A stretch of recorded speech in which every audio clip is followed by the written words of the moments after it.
5 বছর হয়ে গেল। এখন আমি বিদেশের মাটিতে পড়ে আছি। বাসার কথা খুব মনে পড়তেছে। তবে একটা অবাক করা বিষয় হচ্ছে, 2 মাস থেকে আমি বাসায় কল দেই, আমার বাসায় কল ঢুকে না, আর সব সময় শুধু বন্ধ দেখায়। আমি খুব টেনশনে পড়ে গেলাম। তবে ঠিক করেই ফেললাম, 5 বছর বাসায় যাইনি, এবার বাসায় যেতেই হবে। তারপরে পাসপোর্ট, ভিসা সবকিছুই করে ফেললাম। তারপরে রওনা দিলাম বাসার উদ্দেশ্যে। যখন দেশে আসলাম, দেশে আসার পরে বাসে উঠলাম। বাসে উঠে আমার পাশের সিটে একটা লোক বসেছিল।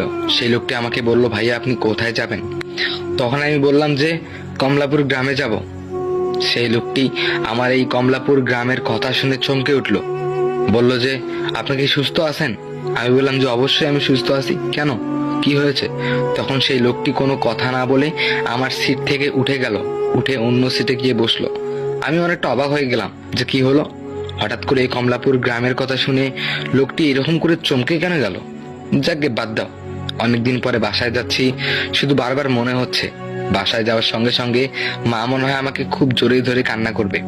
নীলা মনে হয় আমাকে জড়িয়ে ধরবে, জড়িয়ে ধরে বলবে, কি গো এতদিন একটা খোঁজও নিলে না? তারপরে আমাকে বলবে, তুমি আমার জন্য কি কি নিয়ে এসেছো? আপনাদের সঙ্গে নীলার পরিচয়টা করিয়ে দিই। নীলা হলো আমার ভালোবাসার মানুষ। 5 বছর রিলেশন করার পরে আমি তাকে পেয়েছি। আর আমাদের নতুন বিয়ে হওয়ার পরে 1 সপ্তাহ পর আমি বিদেশে চলে যাই, আর বিদেশ থেকে আজকেই ফিরতেছি। তাই খুব আনন্দ হচ্ছে যে আমার প্রিয় মানুষটি আমাকে পেলে কতই না খুশি হবে। আমার মা খুশি হবে, আমার ছোট ভাই খুশি হবে। তারপরে বাস এসে থামলো সেই কমলাপুর গ্রামে।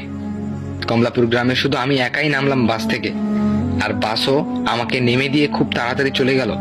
কমলাপুর গ্রামে নেমে যে আমি 5 বছর আগে, 4-5 বছর আগে যেমনটা দেখে গিয়েছিলাম ঠিক তেমনটাই আছে, একটুও পরিবর্তন হয়নি। তবে আমি একটা রিক্সাকে ডাকলাম, বললাম যে তুমি কি জমিদার বাসা পর্যন্ত যাবে? তখন রিক্সাওয়ালা বলল যে না, আমি অতদূর যেতে পারবো না। আমি বললাম কেন, তোমাকে আর আমি 100 টাকা বেশি দিব। তখন রিক্সাওয়ালা বলল যে ঠিক আছে, কিন্তু আমি কিন্তু ওখানে দাঁড়াতে পারবো না, আপনি আমাকে এখনই ভাড়াটা দেন। আপনি নেমে যাওয়ার সঙ্গে সঙ্গে আমি ওখানে 1 সেকেন্ড থাকতে পারবো না। আমি অনেকটা অবাক হয়ে গেলাম, বললাম যে কেন, কোনো সমস্যা? তখন সেই রিক্সাওয়ালা আমাকে বলল, সরি ভাইয়া, আমি আপনার প্রশ্নের কোনো উত্তর দিতে পারবো না। আপনি যদি রাজি থাকেন তাহলে আমি আপনাকে নিয়ে যেতে পারি। তখন আমি বললাম যে ঠিক আছে, এই নাও ভাড়া। তারপরে আমি রিক্সাওয়ালাকে ভাড়া দিয়ে দিলাম। ভাড়া দিয়ে চলে এলাম সেই জমিদার বাড়ির সামনে। আসলে জমিদার বাড়ি বলতে ভুল হবে, জমিদার বাড়ি আগে ছিল, তবে এখন আর সেটা নেই। জমিদার বাড়ির নামেই সেই জায়গাটা পরিচিত। সেই জমিদার বাড়ির পাশেই আমার বাসা, দোতলা একটা বাসা। তবে যখন আমি রিক্সা থেকে নেমে লোহার গেটটা খুললাম, তখন কেন জানি ছ্যাচ্ছার ছ্যাচ্ছার করে শব্দ হলো। পাশে তাকিয়ে দেখলাম টেপ থেকে পানি পড়তেছে, মোটরটা মনে হয় ছাড়াই আছে। তবে অবাক করার বিষয়টা হলো, যেদিন আমি বাসা থেকে বেরিয়ে যাচ্ছিলাম সেদিনও সেম মোটরটাই ছাড়া ছিল। আমার খুব অদ্ভুত লাগতেছিল। তারপরে যখন আমি বাসায় ঢুকলাম, হঠাৎ করে দোতলায় তাকিয়ে দেখলাম নীলা, আমার সেই প্রিয় মানুষটি, সন্ধ্যা বাতি দিচ্ছে। তবে তখন কিন্তু অনেকটা সন্ধ্যা হয়ে গিয়েছিল। তারপরে আমি যখন নীলাকে চিৎকার করে ডাকলাম, নীলা কেন জানি শুনতে পেল না। তারপরে আমি সিঁড়ি দিয়ে উপরে উঠলাম। উপরে উঠে নীলাকে বললাম যে নীলা, এই দেখো আমি এসেছি।